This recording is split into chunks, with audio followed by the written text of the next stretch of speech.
घबराने की कोई जरूरत नहीं। मेरे बेटे की एंट्री मतलब इन बदमाशों को डिसेंट्री।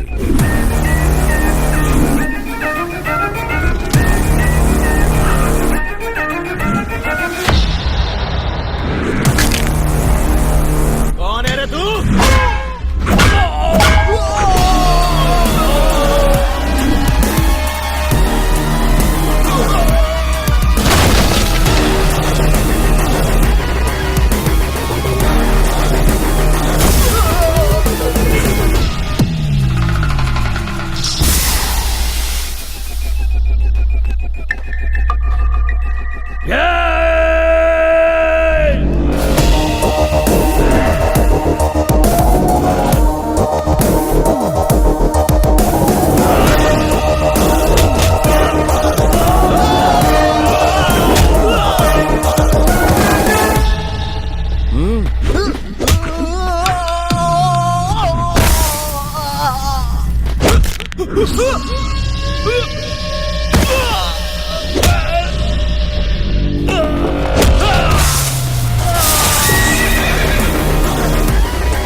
अरे बाप रे, गए काम से।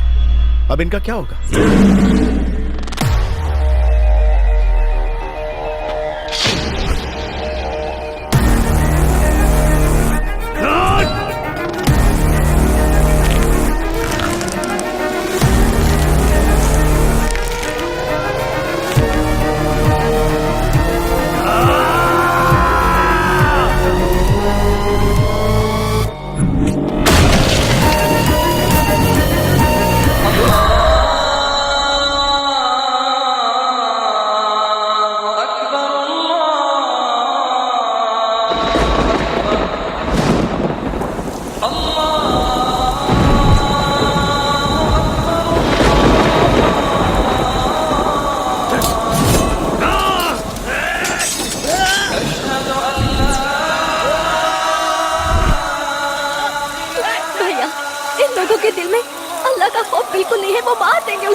तू मुझे मार रहा है? जानता है मेरा नाम क्या है? तेरा जो भी नाम, क्या तू खुद को बचा पाया? क्या खुद को पिटने से रोक पाया? तूने जो पाप किए हैं उसका बिल तुझे ही भरना होगा। दर्द और जख्म नाम या बैकग्राउंड के मोहताज नहीं होते। हर ना इंसाफी का मुंह तोड़ जवाब दूंगा, और जो कानून तोड़ेगा उसे तो मैं...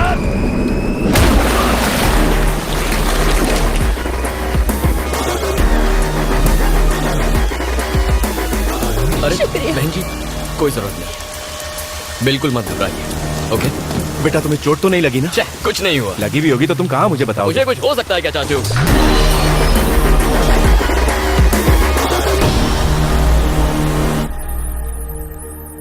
जयप्रकाश, तुमने अपने लोगों का भला करने के लिए और गांव में विकास के काम शुरू करने के लिए नौकरी से वॉलंटरी रिटायरमेंट लिया। I am so proud of you. कैसे आना हुआ? उमापति, मेरा जो अनुभव है मैं पूरे गांव को उसका लाभ देना चाहता हूं।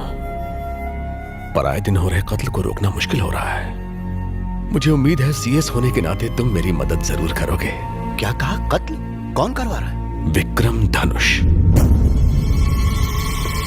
कल उसने इनके पिता को मार दिया। पता नहीं ये खून खराबा आखिर कब रुकेगा। आखिर उसकी प्रॉब्लम क्या है? इसे देखिए, यहां हरे रंग में ये खेती की जमीन है। 1000 परिवारों के लिए जीवन का आधार है। लेकिन वो लोग ऑयल रिफाइनरीज के लिए यहां पाइपलाइंस बिछाना चाहते हैं। ऑयल कंपनी से करोड़ों रुपए एडवांस में ले चुके हैं और खेती की जमीन खरीदना चाहते हैं। किसान अपनी थोड़ी जमीन सैक्रिफाइस करने को तैयार है। डेवलपमेंट हो तो कोई प्रॉब्लम नहीं, रोड, हॉस्पिटल, स्कूल, एयरपोर्ट बनाओ, कुछ भी। ऐसे कामों से गांव का विकास होता है। आने वाली पीढ़ियों को उससे फायदा होगा। वो तो अपने घर छोड़ने को तैयार है, पर हाँ, विकास का काम होना चाहिए। लोग अपनी जमीन उन कंपनीज को क्यों दे जो सिर्फ अपना फायदा देख रही हैं? अगर हमने उनकी बात मानी तो गांव की मिट्टी, वहां का हवा, पानी सब कुछ प्रदूषित हो जाएगा। दुख की बात तो ये है कि सीएम का बेटा इन सब प्राइवेट ऑयल कंपनीज का हिमायती बना बैठा है। बस इसी वजह से कोई हमारी मदद नहीं करना चाहता। इसमें मैं कुछ नहीं कर सकता। मेरी राय मानो तो उस आदमी से दूर रहो। तुम्हें लगता है सीएम की वजह से लोग चुप हैं? ऐसा नहीं है। असली पावर सीएम के बेटे में है। और तो और तुम यहां पर आए हो, इसकी जानकारी उस तक पहुंच चुकी होगी। वो किंग नहीं, किंग मेकर है। खैर चिंता मत करो, मुझसे जो होगा मैं करूंगा। पब्लिक की नहीं, अपने बारे में सोचो। वैसे अपनी बेटी के बारे में कुछ सोचा है तुमने? हाँ।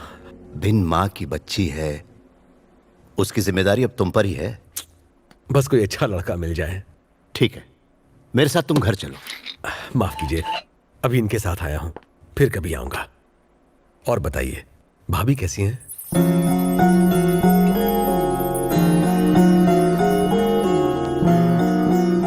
ओ महेश, कहाँ छुपा बैठा है रे तू? छे, कल मुही मोटी भैंस, इसके दिमाग और शरीर दोनों की चर्बी उतार दूंगी। गोरी भैंस। ओ मेरी औलाद, तू यहाँ है? दादी सासू क्या बना रही हो? दिखता नहीं, नाश्ता बना रही हूँ। नाश्ता बना रही हो? थोड़ा सांबर भी डालो ना। जहर भी डालू ताकि तुझसे भी छुटकारा मिल जाए। कुछ भी कहो, सांबर का जवाब भी। Sambar is the king. और तू चुड़ैलों की क्वीन। गुलाब की कली, मैं ऑफिस जा रहा हूँ। हाँ? अरे ओ हड्डे हराम, हाँ? लड़की देखने गया था तो आंख पे काला पट्टा बांध के गया था। कलर और वजन देख के फिसल गया होगा, जो इस आटे की बोरी को हमारी गर्दन पे रख दिया। आपकी तकदीर तो अच्छी है, मेरी तो गई गुजरी है। तेरे को क्या तकलीफ? मैंने एक शर्त रखी थी कि ससुराल में खड़ूस दादी